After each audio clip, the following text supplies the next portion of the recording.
when I turned 21, and not exactly when I turned 21, it was just more so when my dad realized I was concealed carrying.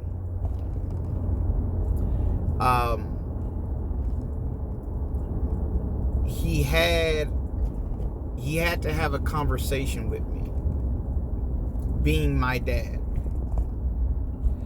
And I get it, you know. Now I'm a dad, and I understand now, and I kind of did then too, but you really do when you become, a parent, that there's certain things that you just, like, you have to say, right?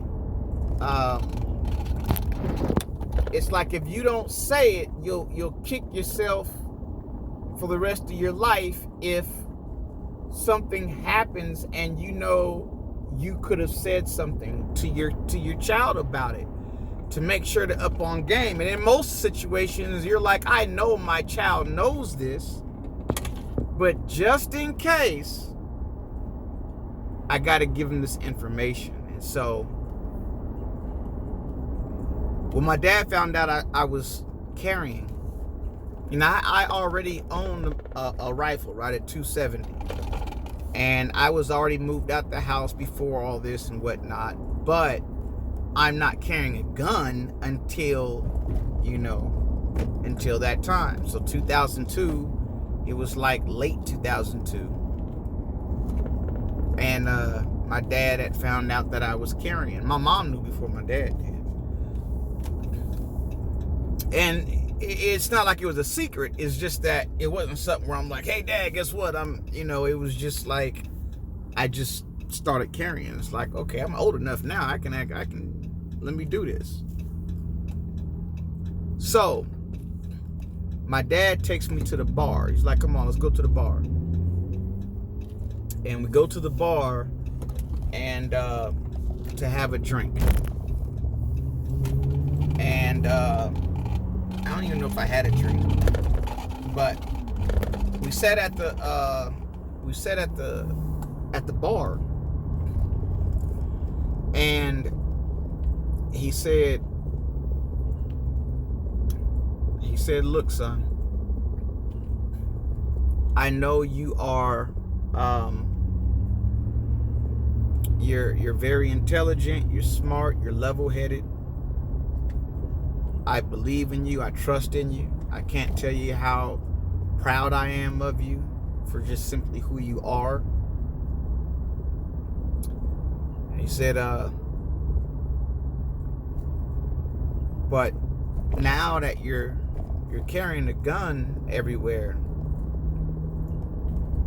I just want you to be extra careful in every way.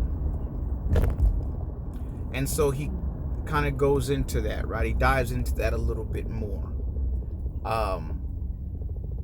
Just like, remember the things I taught you. And little stuff, he was bringing up stuff like, remember when you're driving and you're at a stoplight or whatever, don't stop too close behind the car in front of you. Make sure you always have enough space to weave in and out, just in case whatever happens, the craziest thing in the world. You got the ability to, like little things, right? That he always taught me growing up. Awareness, awareness things, and things to look out for, just how to move. And I think now I almost take some of this stuff for granted, because I guess I kind of forget that I was taught a lot of this stuff, and now it's like second nature. It's like breathing. And so I might like kind of forget that at times. Like, it's so normal for me that sometimes I'm like, well, doesn't everyone know this already? Like, isn't this common sense at this point? And I got to remember, I grew up in a very, very, very special situation with a very, very unique individual who went through the most insane, situation you can think of without going to actual war. Like, it's crazy. So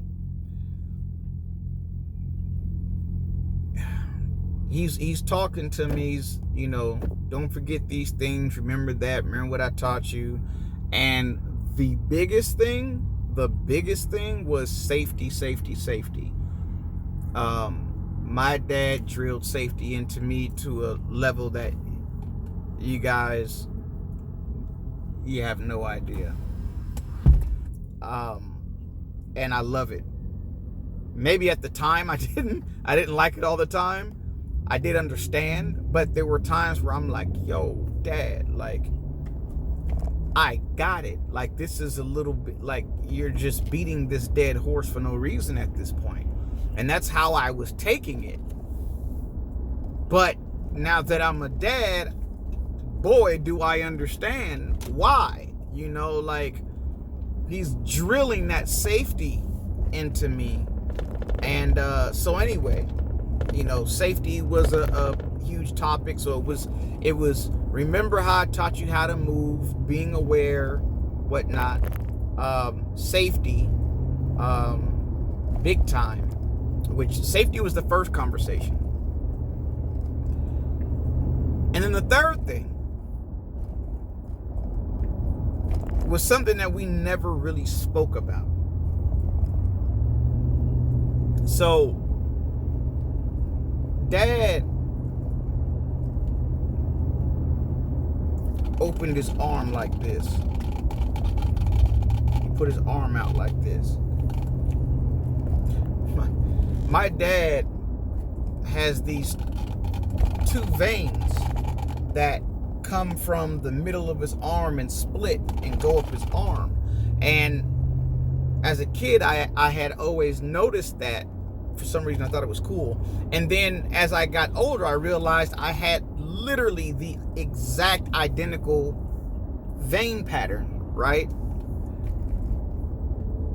That shows up in my arm. And so my dad puts his arm out, and that's why I remember him putting his arm out, because it was like looking at that vein again. And when he put his arm out, he said, "Son, I want you to be careful because you have monster in your veins."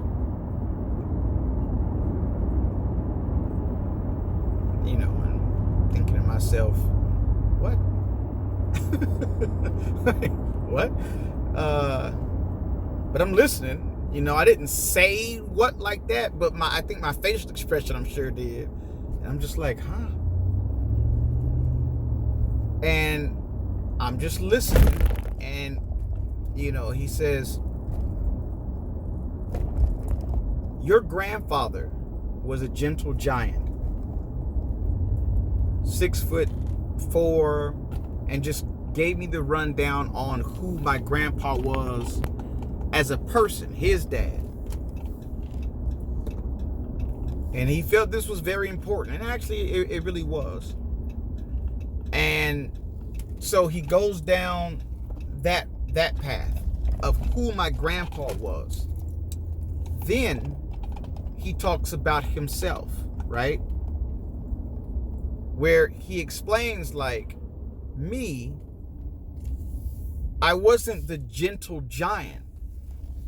I was much more explosive, confrontational. I'm a monster. I was a monster. Now, not in any negative way, understand. He didn't mean it like he was like some, mafia or gangster guy or something like that. He means it in a way of like, if you know, if you cross him, if you do something, you know, bad, negative, whatever to him, you're dealing with somebody that is a monster. Like, if he makes that switch, it's going to be bad for whoever has pushed him to that point. But we're talking about somebody whose self-control is immaculate. And he knows that about me, right? And that's why he's not too concerned, but he has to give me this rundown.